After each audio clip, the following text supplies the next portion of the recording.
stories making headlines. The Energy Regulatory Commission has announced an overall increase in the price of fuel across the country.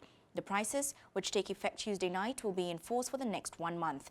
A litre of petrol has increased by 1.31 shillings to retail at 98.59 in Nairobi. Diesel has gone up by 1.25 shillings to retail at 84.56 shillings, while kerosene has increased marginally by 96 cents to sell at 62.74 shillings. ERC Director General Joseph Nganga has attributed the general rise to increase in landing costs as a result of a continued weaker shilling against the US dollar in the month of June.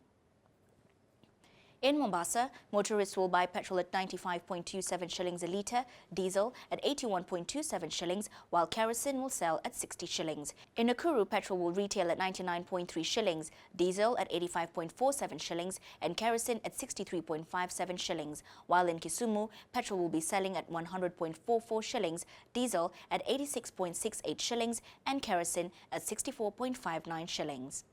A section of Quad MPs have called for the relocation of the National Youth Service training camp in Yatta, saying it is not beneficial to the residents. Led by Minority Leader Francis Nyanze, the MPs, most of whom were drawn from the Kamba community, defended former Vice President Kalonzo Musyoka over the land-grabbing claims.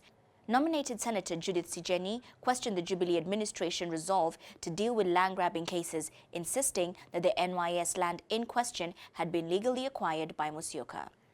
Still on CORD leader Raila Odinga on Tuesday held discussions with the Secretary General of his party for the Orange Democratic Movement. Among the issues discussed at the 3-hour meeting were the need to improve the leadership and performance of ODM/CORD in Parliament to take full advantage of the serious flaws in the Jubilee ranks.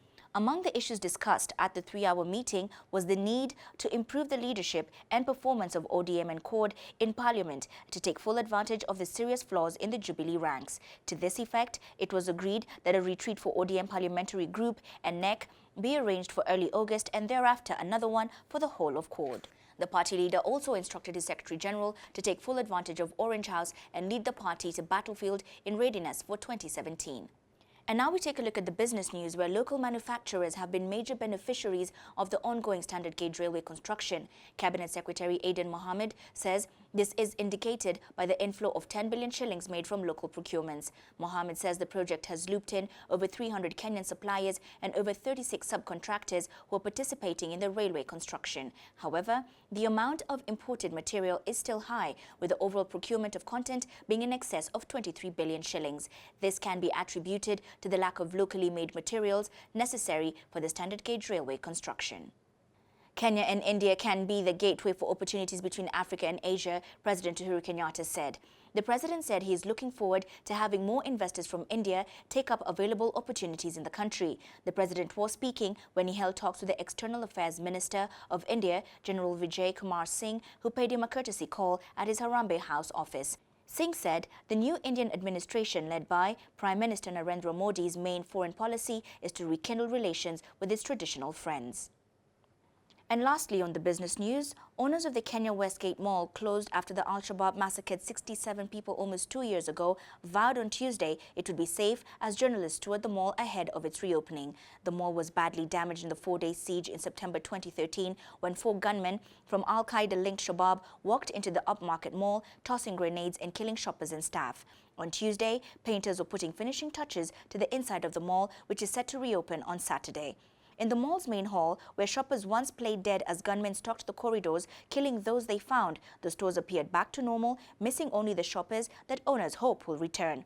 Atul Shah, who heads the main regional supermarket chain Nakuru, whose store in the mall was where many of the victims were hunted down in aisles and killed, said they were ready to reopen. And finally, on the sports news, we bring you highlights of the KQ East African Safari Rally.